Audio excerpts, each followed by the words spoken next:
Amis de langue française, je vous salue dans le beau nom de Jésus-Christ. Je voudrais partager avec vous un passage dans la Bible qui se trouve dans la première lettre de l'apôtre Pierre au chapitre 5, versets 6 à verset 7. Et voici ce qu'il est dit. Humiliez-vous donc sous la puissante main de Dieu afin qu'il vous élève au temps convenable. Et déchargez-vous sur lui de tous vos soucis, car lui-même prendra soin de vous. Alléluia! C'est formidable, n'est-ce pas? Dieu est là pour nous aider. Une étable et son logement, un peu de paille et sa couchette. Une étable et son logement, pour un Dieu qu'à la baisse. Oh, si le fouillis de notre pauvre monde continue, l'histoire d'un Dieu qui naît dans une pauvre crèche la nuit de Noël sera plus plausible que celle d'un gros Père Noël avec une énorme barbe habillé en rouge et blanc, nous apportant beaucoup de joujoux ce même jour. Non mais regardez ce qui se passe autour de vous. Les cours s'effondrent, l'argent perd de sa valeur, les banques tremblent et au lieu de la finance chancelle, les gouvernements s'interrogent. Et pendant ce temps-là, les chrétiens, eux, chantent joyeusement.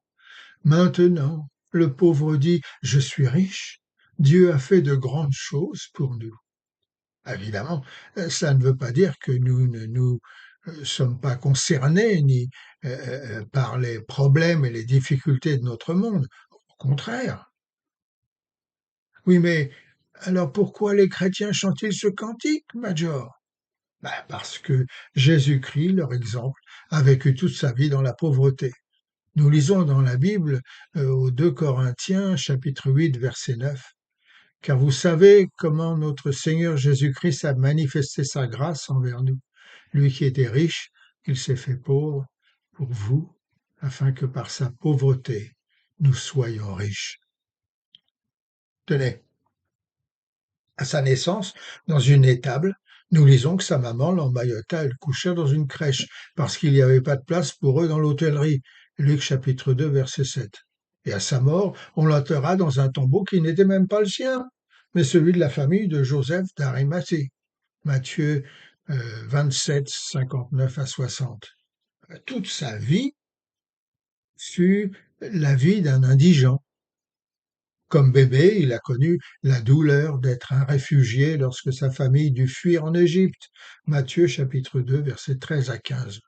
Lorsqu'il avait 15 ans, il éprouva de la peine à voir sa mère s'épuiser rapiéçant les vieux vêtements de la famille si usés que même une pièce rapportée ne pouvait être cousue dessus. Marc chapitre 2, verset 21. Avec elle, il a éprouvé la perte qu'elle ressentit d'avoir perdu une pièce de monnaie et l'aida à la rechercher fébrilement, même si cette pièce perdue ne valait que quelques centimes. Luc chapitre 15, versets 8 à 10. Et puis à l'âge adulte, il déclara, les renards ont des tanières et les oiseaux du ciel ont des nids, mais moi, je n'ai pas un endroit où reposer ma tête. Durant son ministère en Israël, il se nourrissait de figues cueillies le long des chemins et se désaltérait de l'eau des puits à la sortie des villages. Jean chapitre 4, verset 7. Lorsqu'il visita Jérusalem, il alla dormir dans le jardin des Oliviers. Et son entrée dans la grande cité, c'était sur le petit d'une ânesse qu'on lui avait prêté qu'il la fit. Matthieu chapitre 21, verset 5. Prêtée aussi fut la chambre haute, dans laquelle il partagea avec ses amis son dernier repas. Matthieu 26, verset 18. Voilà pourquoi les chrétiens, même dans l'adversité, chantent puisqu'à chaque jour suffit sa peine, je demeure confiant. Oui, pour moi, la promesse est certaine. Dieu prend soin de son enfant. Car Christ, leur exemple, leur a appris à ne pas amasser des trésors sur la terre où la teigne et la rouille détruisent et où les voleurs percent et dérobent. Ils ont appris à se passer de choses qui ne sont pas essentielles, à vivre simplement. Beaucoup de philosophes ont compris combien vivre simplement était chose désirable.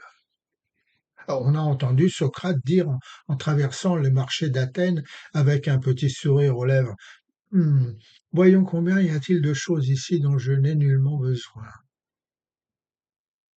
Diogène, un riche philosophe grec qui avait vécu toute sa vie dans la richesse, finit par comprendre qu'il était préférable de vivre sans toutes ces choses qu'il avait pensé être essentielles.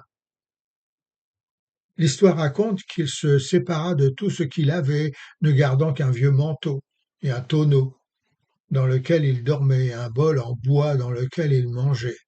Un bol d'ailleurs qu'il détruisit lorsqu'il vit qu'un enfant pauvre s'abreuvait avec ses mains. Mais la simplicité de Diogène était loin d'être celle de Jésus-Christ. Les Grecs de l'époque appelaient Diogène le cynique, littéralement le chien, car il était toujours en train de grogner et de gronder après ceux qui avaient des richesses. Christ, lui, n'était pas comme ça.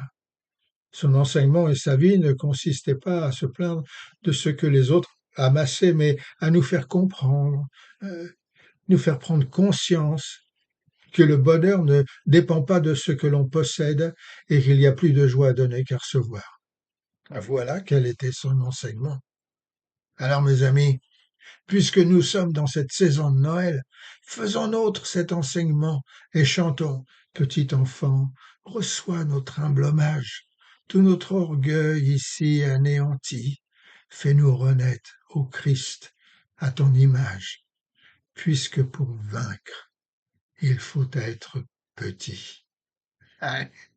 Dieu vous garde et vous bénisse, mes amis, pendant cette saison de marmite où vous êtes très occupés d'ailleurs, surtout en France, et que le Seigneur donc vous bénisse dans votre travail à récolter le plus d'argent possible afin de pouvoir aider ceux qui sont pauvres.